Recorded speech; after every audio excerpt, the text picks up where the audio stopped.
There are moments in life when you look into the eyes of another and feel as if you've returned to a place you've never been. This is not illusion, nor mere sentiment. It is the ancient memory of the soul, recognizing itself in another form. Modern man chases romance, but forgets that the soul does not seek pleasure. It seeks truth, completion, and the mirror that reflects what lies hidden within. You may pass thousands in your lifetime, but when one is meant for your soul, you will not need to ask. You will know, not because of passion, not because of perfection, but because something in you goes still, and the chaos within you suddenly has a name.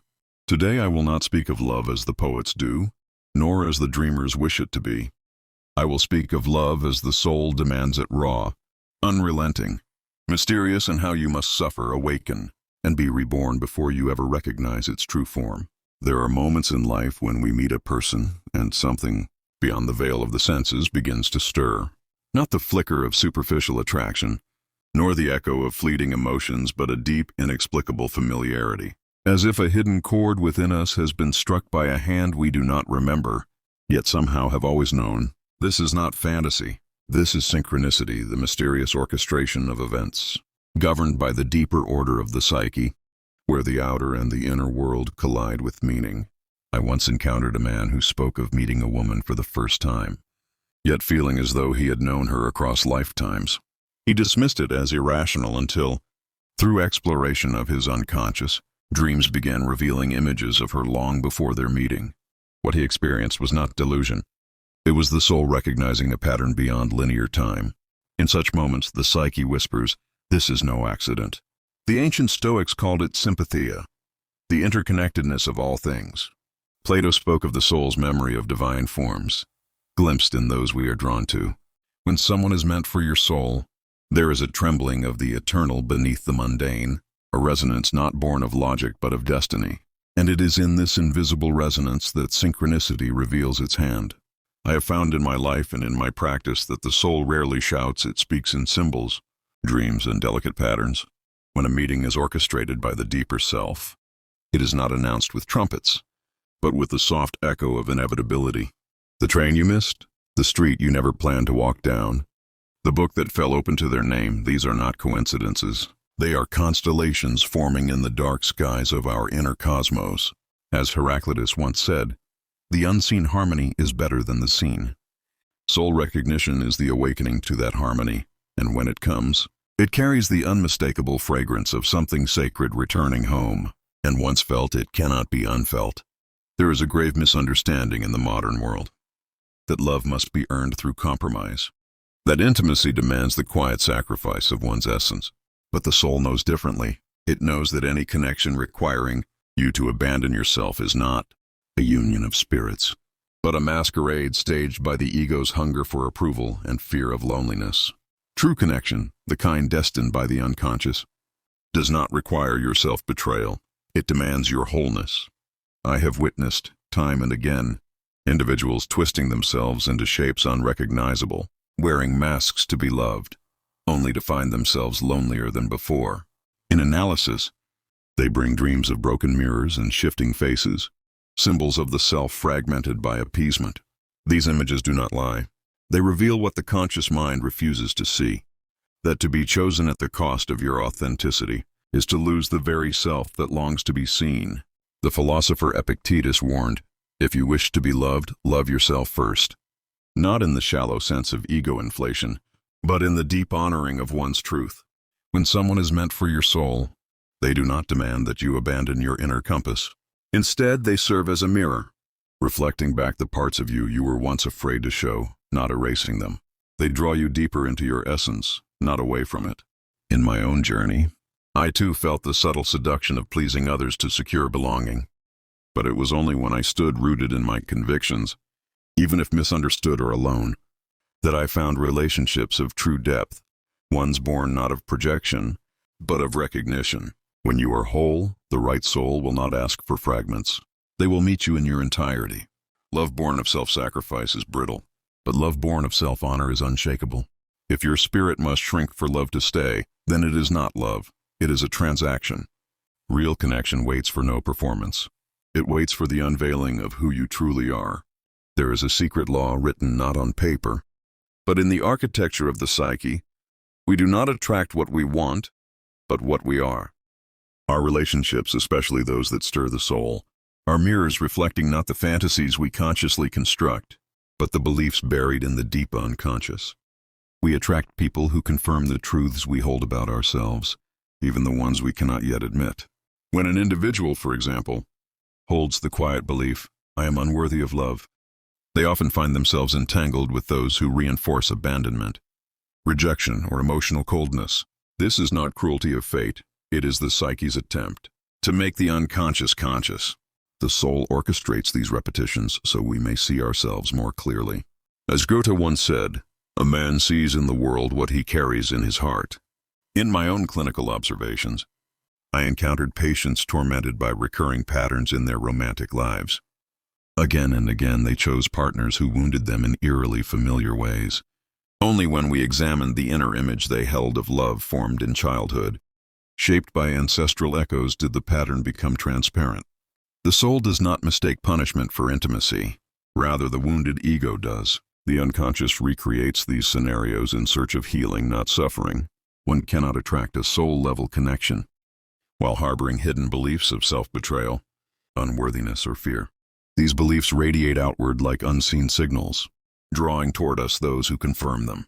Therefore, the path to meeting the one who is meant for your soul begins within. If you want a connection that is luminous, honest, and whole, you must first become luminous, honest, and whole with yourself. The alchemists knew this well. As within, so without. The gold you seek in another must first be refined in the crucible of your own transformation. Change the beliefs etched into your unconscious, and you will change who stands at your door.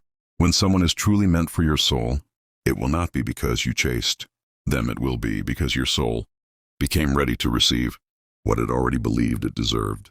There is a vital distinction that the modern world has tragically blurred: the difference between love that consumes and love that awakens. One is a fire that burns down the house of the self, leaving only ashes of dependence and obsession. The other is a flame that illumines the inner world, calling forth the highest potential of both souls involved. True love does not devour, it liberates. It does not cling, it calls you into wholeness. I've seen individuals mistake possession for passion. They believe that to lose themselves in another is to find ecstasy, but this is often the seduction of the unconscious, not the revelation of the soul. Love that consumes is rooted in lack, an attempt to fill an inner void with the presence of another. It is the projection of one's disowned essence onto a partner, mistaking them for salvation. But such love always disappoints, for it demands sacrifice of the self rather than the unfolding of the self. The love that awakens, however, does something radically different. It mirrors you back to yourself, not through dependency, but through reflection. It is the kind of love that asks not, "How can I possess you?" but "Who are you becoming?" It is patient, not passive, fiery, but not engulfing, and in its presence you do not shrink, you expand. I recall a woman who came to me shattered by a love that had consumed her spirit. She spoke of passion that had turned to panic, of desire that had become despair. As we traced her inner landscape, it became clear what she had called love was in fact her anima, her inner feminine soul image projected outward.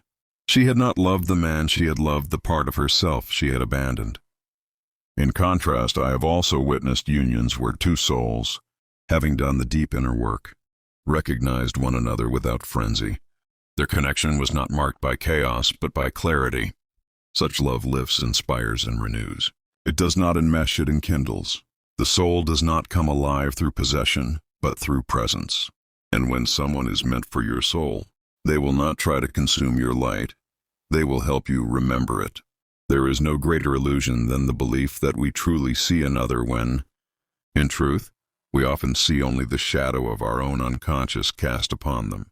Projection is the silent architect of many of our relationships, crafting fantasies out of fragments and weaving stories where only silence should be.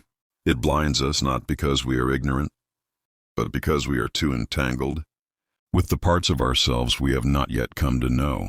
When we meet someone and feel an overwhelming sense of familiarity or destiny, It is often not their soul we're recognizing, but a reflection of our own unmet needs, unresolved traumas, or forgotten ideals. The anima in man and the animus in woman, those inner soul images, are not idle forces. They stir with intensity when we encounter someone who unconsciously embodies what we long for, and in that moment, we no longer perceive, we project. I once worked with a man who swore he had met his twin flame.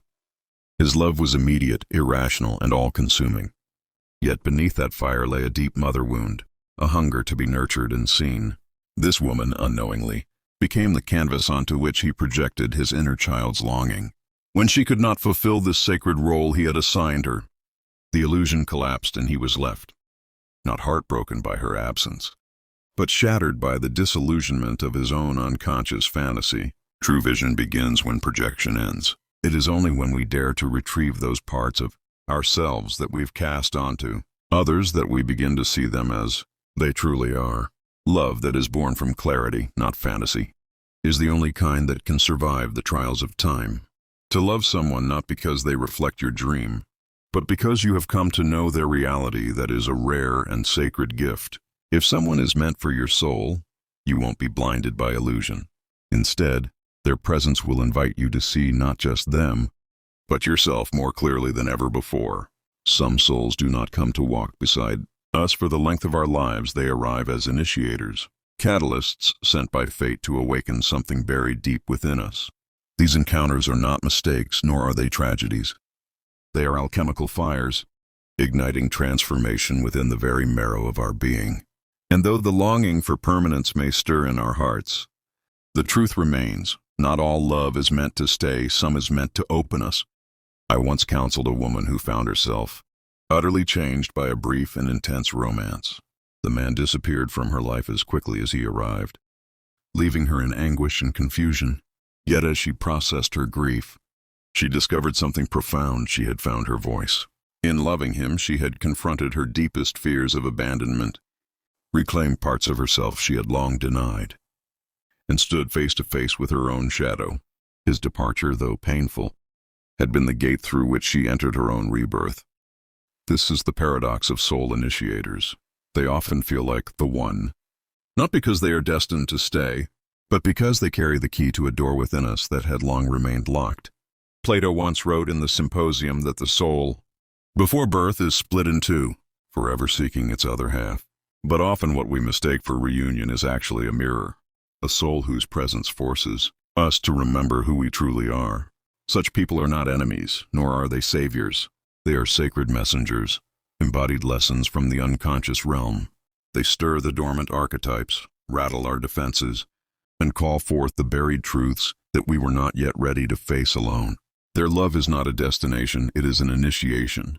To cling to these souls out of fear of solitude is to misunderstand their gift. When someone is meant for your soul, it does not always mean they are meant for your life, but their presence will leave a mark on your destiny that no passage of time can erase. There is a silent illusion that haunts the corridors of the human psyche, an illusion that convinces us that the pain we repeatedly encounter in love is our fate. But what we fail to see is that these recurring wounds are not decrees from destiny. They are echoes from the unconscious, calls for us to awaken. Painful patterns are not the handwriting of fate upon the soul. They are the unfinished sentences we keep repeating, because the lesson remains unlearned. In my own work with patients, I observed how many would return to the same kind of partner, the same rejection, the same emotional abandonment, again and again, and every time they would call it fate, as though the universe had conspired to imprison them. But upon deeper analysis, it became clear. It was not fate, it was the repetition compulsion, an unconscious drive to recreate an old wound, not to suffer it anew, but in the hidden hope of finally mastering it.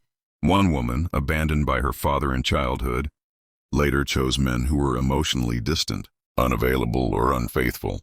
Her conscious mind craved love, yet her unconscious sought to reenact the original abandonment, believing that if she could finally make one of them stay, she would rewrite her story. But the soul cannot be healed through repetition. It can only be healed through revelation.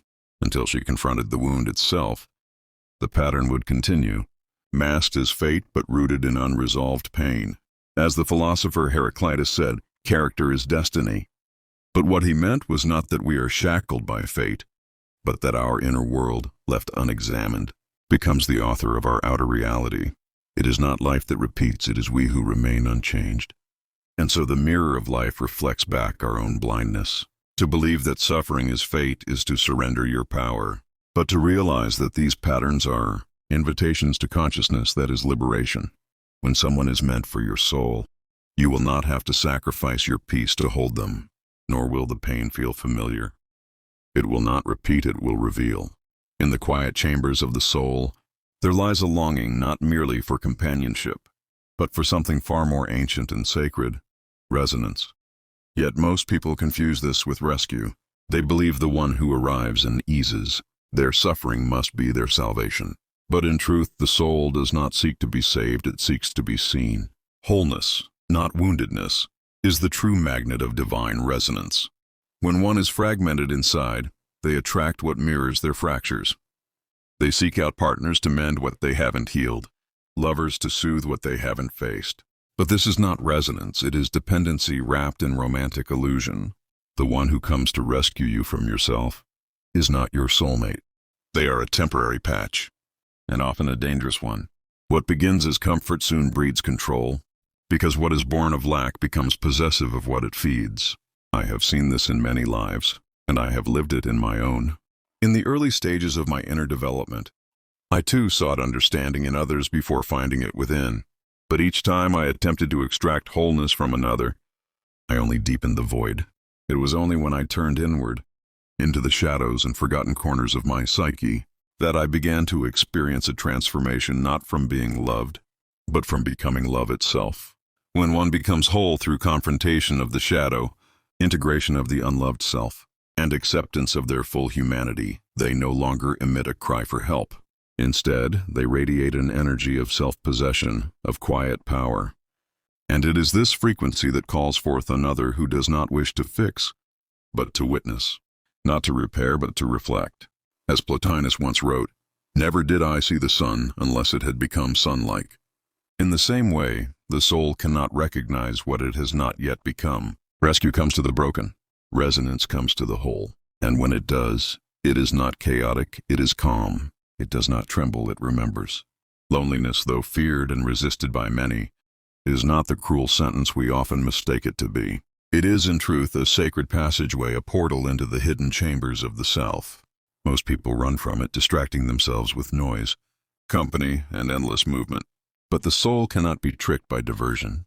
When it calls for solitude, it is not asking for your suffering. It is inviting your return. In my years of study and introspection, I have found that the most profound transformation arises not in crowds, nor in romance, but in the silence of solitude. It is in these moments that the mask begins to slip, the projections fall away, and one is left with the raw presence of who they are. And although at first this encounter may feel like abandonment, it is in fact a homecoming.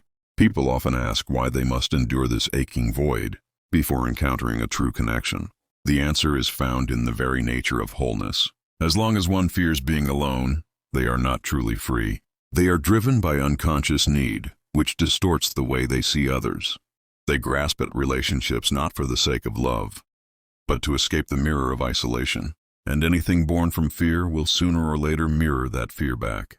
I have witnessed this again and again in the lives of those who entered into companionship from desperation. They soon found that what they feared within themselves took shape in the other. But those who embraced the quiet furnace of loneliness emerged tempered. Like metal passed through flame, they no longer needed to be filled, for they had already become a vessel of their own light. Marcus Aurelius once observed, "Nowhere can man find a quieter or more untroubled retreat than in his own soul." When one ceases to see loneliness as a curse, it becomes an initiation. It strips away illusions, sharpens perception, and prepares the soul for a bond that is not rooted in fear, but in truth. And so, do not dread the empty spaces in your life. They are not punishment. They are preparation. The soul has its own intelligence, one that transcends the intellect and defies the calculations of ego. It does not speak in noise or seek validation through performance. It recognizes truth not through appearances, but through a quiet, undeniable sense of peace. In a world addicted to proving, pleasing, and performing, many have lost the ability to hear that still voice within the one that already knows. And yet, it is precisely this voice that speaks when someone truly meant for your soul appears. I have watched individuals exhaust themselves, trying to win love through displays of worth achievements, perfection, obedience. But such love, if won, is not love at all. It is a transaction built upon the fear of inadequacy. The soul does not negotiate under such terms. It does not beg to be seen. It simply rests calmly in the presence of what aligns. When you meet a person with whom your soul resonates, there is no need to perform. There is no anxiety about being enough. You are not racing to impress, nor shrinking to fit. There is instead an ease, a natural unfolding, like the effortless blooming of a flower in spring. This peace is not excitement or infatuation. It is not the thrill of conquest or the high of attention. It is a deep sense of being met. In my own life, I found that the most profound encounters emerged not through effort, but through surrender. The moment I ceased striving and let go of the compulsion to impress, I found myself in the company of truth. The Greek philosopher Epictetus once said, "No man is free who is not master of himself." Freedom begins when one no longer needs to be anything but what they are, and only in that freedom can the soul recognize its reflection in another. So if you find yourself striving, pushing, proving, pause. Ask yourself not how the other perceives you, but how your soul feels in their presence. If there is peace, if there is rest, you need not force the answer. You have already found it. And so, if you have truly listened, you may sense that this journey of love is not one of seeking, but of remembering. The soul does not chase, it waits. It does not perform, it reveals. You will know someone is meant for your soul not by the thunder of emotion, but by the silence of recognition. It will feel like a home you never knew you lost, and a mirror that does not distort. The great error of modern man is to search outward for what can only be confirmed inward. But when you have become whole, when you have integrated your shadow, when you have ceased betraying yourself for crumbs of affection, you will no longer question the presence of true connection. You will know. The soul always knows. So I urge you now, turn inward. Do your inner work. Heal the patterns, question the illusions, and come to rest in your own truth. From there, let life unfold. What is meant for you will arrive not as a prize, but as a reflection. Let your life become the ground where soul meets soul, not in fear, not in performance, but in peace. And when it comes, do not run. Simply stay and receive it.